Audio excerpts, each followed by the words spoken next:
Grant, how do I stay motivated? Emotional mastery. How to master your mind and emotions so you can become more successful and ultimately live a better, fulfilling life. Emotional mastery starts with first understanding how to process problems, trauma, stress, chaos, and just your everyday life. Number one is meditation. Next is sleep. 8 hours of sleep, a great meal. Next is gym and exercise. Boosts energy, resilience, confidence, makes you look better. Next is affirmations as well as prayer.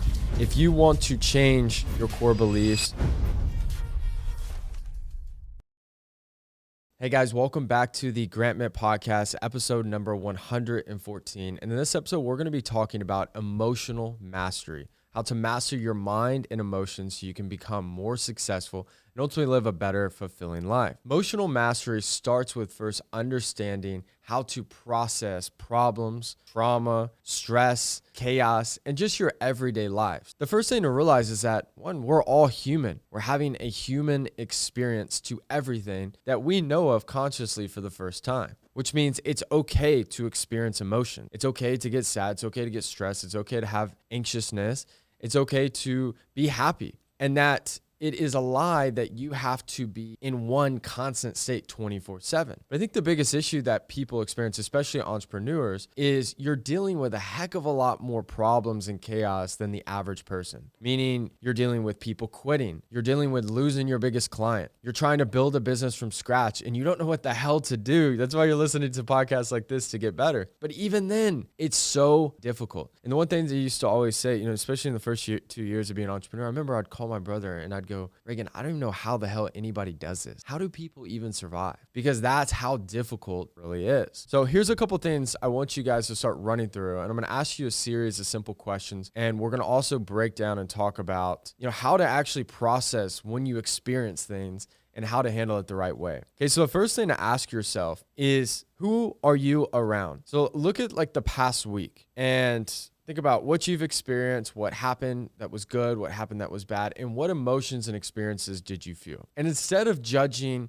the people you're around, why they did this to you, why this series of, unfortunate events occurred, just simply ask, who was around? What are the common denominators that you experienced over the course of that week or that month? 2, what environments are you in? And then 3, what content are you consuming and what things did you do? Did you go somewhere new? Did you go to an event? Did you go see certain type of movies? I even talked to a couple that was married and they said, Garrett, we were fighting for like 2 months and it wasn't like anything crazy. It was like bickering and pestering and little tiny things that just wasn't like us. And then we started talking, what have we been doing differently? And they noticed one consistent trend. They started watching trash reality TV. We had all these couples constantly screaming and arguing. And this is like not a crazy couple. They're pretty calm. They're pretty relaxed. And they noticed the one common denominator that started negatively affecting their marriage was nothing crazy. They weren't going through some rough part of their life. They were just literally watching trash reality TV. The experiences that you have daily, the people that you're around, and the places that you go to, and ultimately the content that you're consuming is of slowly affecting your subconscious. It's changing the way you feel. It's changing your core beliefs.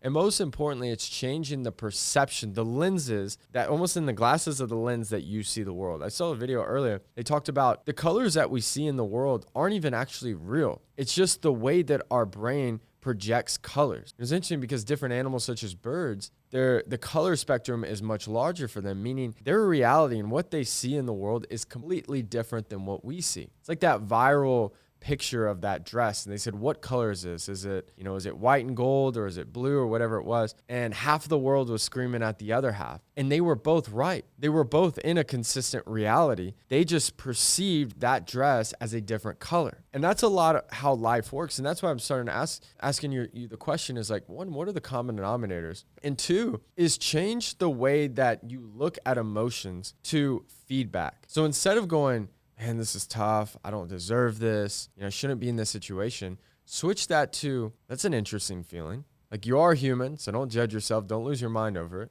I was with this group of people. I was in this area. I only slept 6 hours. I only did this. I was reading this. I was listening to this. And I experienced these emotions, and I had these results. By just looking at your life in a first principles basis, you're like, okay, that's an interesting trend. So then you do it again. next week, and the week after, and the week after. And then what happens is you notice consistent trends and common denominators. When you pick up these common denominators, you then can quickly identify what is causing you to experience that specific reality and that specific life. And no matter what situation you're in, where you came from, we get to choose our perception on our reality. And we can literally, without even doing much, change our entire life just by changing the way we view things, changing the way we react to things, and ultimately change who and what is around us and what we're allowing to enter into our subconscious. Okay, so change the way you look at everything. And then simply when you find the common denominators of things that don't make you happy, don't make your life better, your business more successful, your friendships, your marriage, your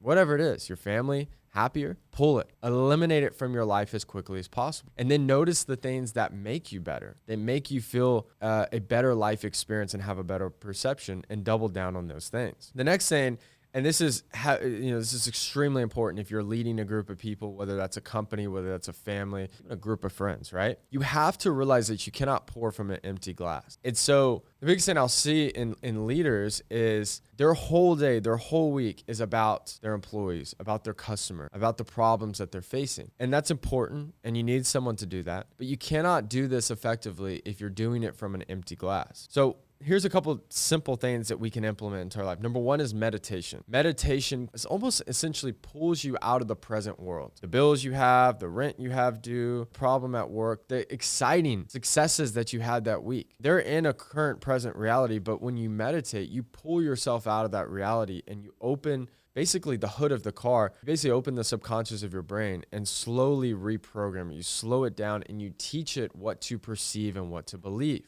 And so if our brain only knows what we teach it to know, and bulk of reality that we're experiencing in this moment, including listening to this podcast, the way that you're reacting to this, yes, it's off of what I wear, what I say, my tonality, that's definitely affecting your emotion. But the bulk of it, of how you're actually receiving this podcast or anything that you could receive, is heavily based on your previous experiences. What shaped your core beliefs? What you're used to seeing. Okay, a lot of times, they're saying that reputation is heavily affected by association. And so a lot of times why we go to a restaurant or why we watch a movie, we think it's because of something, but it's actually because of all the other experiences we had in life. That if we associate good things with that, and whatever we just got shown for the first time, whether it's a movie, a podcast, a person on social media, has some type of similarities, our brain tells us, oh, that's good. When I recognize things like that, that makes me happy. That makes me feel better. And so you're like, oh, I want to watch this. Oh, I want to do that. So slowly think about this, right? Let's meditate,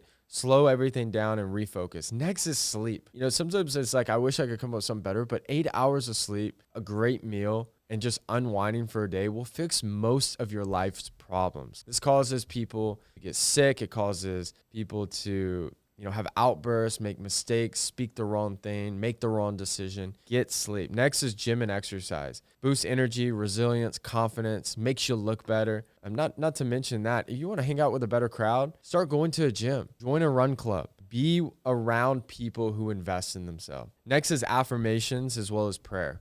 And we talked about our subconscious. If you want to change your core beliefs, it helps if you're focusing on your spiritual life. Whatever religion you are, invest in it. Find time to do that. And the next is create non-negotiable routines. Someone asked me a question. They're like, Grant, how do I stay motivated? And what I told them is that you're making the feeling of motivation become way too serious and the largest driver of everything that you make.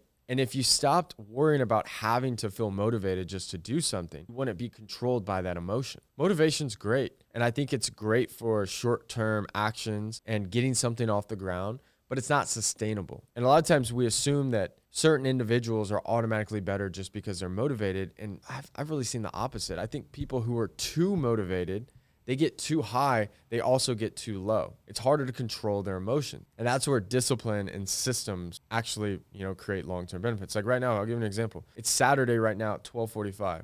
I bet you a lot of my friends are out having brunch, doing all these different things. I literally woke up this morning, prepped for the day, boom. I'm in the studio, I'm making great content, connecting with you guys. See what I mean? But that sets my whole week up. Now I'm not here on Tuesday or Wednesday when I could be getting other things done. Okay, so set routines, right?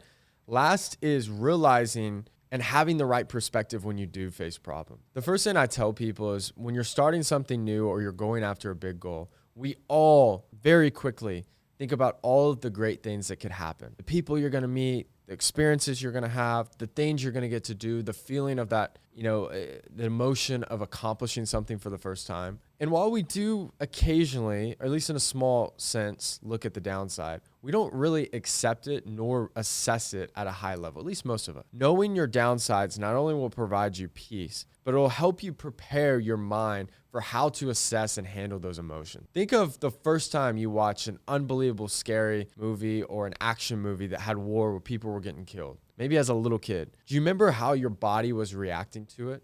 It was shocked because your mind has never perceived or even witnessed something like that. But what happens when you play Call of Duty or a video game, or you've seen so much action in war movies, you see people get shot or whatever the case is so many times that you don't even react. Why is that? You've prepped your brain to process that information. Handling problems as not only a business owner, someone that's going after something in life, but just anybody's life, is first knowing that you're going to face obstacles and then setting a plan in place for how to handle what to do after that. And what's one of my favorite things to do when I work with people in any of my businesses that are in the operations side, we're creating an operation and a system. The first thing that I do once we get the base structure of it is I think through when we have a bad egg that enters a company, someone with bad intentions, or what happens when someone messes up? What happens when someone feels like they don't want to do it? What happens when someone forgets this thing? What is next on that part of the system? And then what happens is we start building processes that cover all of those bases, therefore protecting us. And so the system is anticipating that mistakes are going to occur, that people are going to miss work, that people are going to get sick, that someone's going to take another job and quit in 3 days and not really do much. But the system knows that those things are going to occur, and it still works even when that happens. So you have to look at it like that. And next is realizing that when you face obstacles and when you feel these emotions of worry and anxiousness, it's probably a good thing. Not only is your brain protecting you, but it's an opportunity to make massive change, make a great story out of it, and grow as a person. And then last, all right, when you face problems and when you face successes, well, it's important to celebrate. Don't lose your mind. A lot of times people they'll have something great happen. They forget what it took to get there. They go out, they party, they celebrate, they don't stop, and then they start doing the bare minimum. And 3 months later, they're in the biggest slump and they can't figure out why. In the same sense, someone has a bad year, a bad quarter, a bad week. They lose their mind. They think that it's going to last forever. And just remember this, when times are good, people forget they're ever going to be bad again. And when times are bad, people forget they're ever going to be good again. Think long-term. I call this quarterback mindset. If you play college sports, it's so important to think past the present moment. So hope you guys enjoy this podcast. As always, you can find me on all my social media channels at Grant Mitt. And other than that, I hope to see you guys again for the next episode. And if you guys want to check out any of my podcast episodes, if you're watching this on YouTube, you can go through the podcast section, which should be on the side of the screen. You can look through all of them or check me out on Spotify or Apple. Other than that, hope you guys have an incredible week. I'll see you guys again soon for episode 115. Thank you, guys.